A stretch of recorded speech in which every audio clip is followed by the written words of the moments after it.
Chers amis, dans l'évangile de ce dimanche, Jésus nous introduit à nouveau dans la parabole. Il nous parle de la parabole de talents, les paraboles de 3 serviteurs chez Saint Matthieu que nous trouvons aussi chez Saint Luc. Les ressources de la terre nous sont confiées depuis la Genèse, comme ces voyageurs qui confient ses biens à ses serviteurs. En confiant ses biens à ses serviteurs, ses patrons manifestent ainsi son amour et sa confiance pour eux. Ses patrons connaissent les capacités de ses serviteurs. Ils en tiennent compte dans la distribution de ses biens. Dieu fait toujours la même chose avec nous. C'est dans la confiance et dans l'amour que notre Seigneur nous distribue ses dons. Dieu compte sur nous pour la fructification et la fécondité de ce qu'il nous donne. Dieu nous associe à ses affaires pour bâtir son royaume, chacun selon ses capacités. Dans cette parabole, les talents distribués désignent la bonne nouvelle que les hommes ont reçue. 5 talents, 2 talents et 1 talent. Chacun sera jugé selon la manière dont il aura fait fructifier un don reçu de Dieu. Serons-nous capables d'être traités un jour comme des serviteurs dignes de confiance? Très bien, serviteur bon et fidèle, tu as été fidèle pour peu de choses.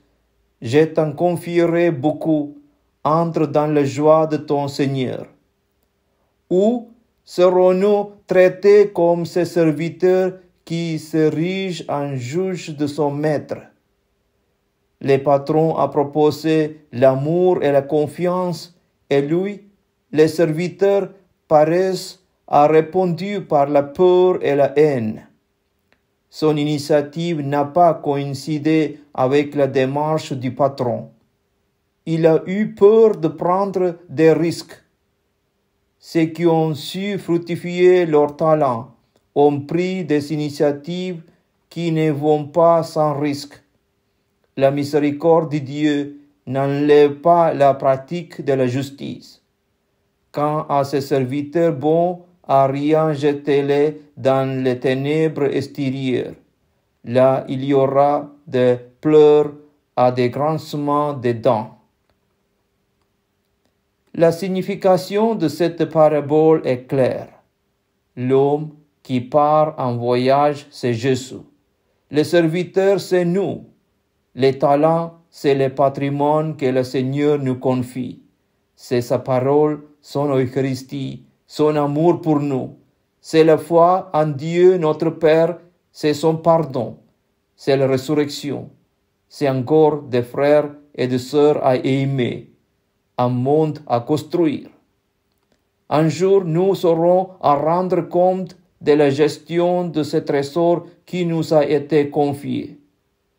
Le Seigneur compte sur nous et il nous fait confiance. Nous n'avons autre garantie que sa parole. La malédiction qui frappe le 3e serviteur ne s'explique pas par la petite somme qui lui a été remise. Ce que le maître lui reproche, c'est sa paresse. C'est son peu d'empressement à faire valoir ce qu'il devait gérer. Voilà donc une parabole qui nous rejoint tous. Quel que soit notre âge, notre situation, notre état de santé, personne n'est privé de don de Dieu. Il donne à chacun selon ses possibilités, mais il nous demande de donner le meilleur de nous-mêmes pour le faire valoir au service des autres. Nous sommes tous des envoyés pour témoigner de cet amour qui est en Dieu. Nous vivons dans un monde dur et violent. Nous sommes tous invités à y être des semeurs de paix, de joie et d'amour. Notre action, c'est comme une semence qui doit donner son fruit pour le royaume.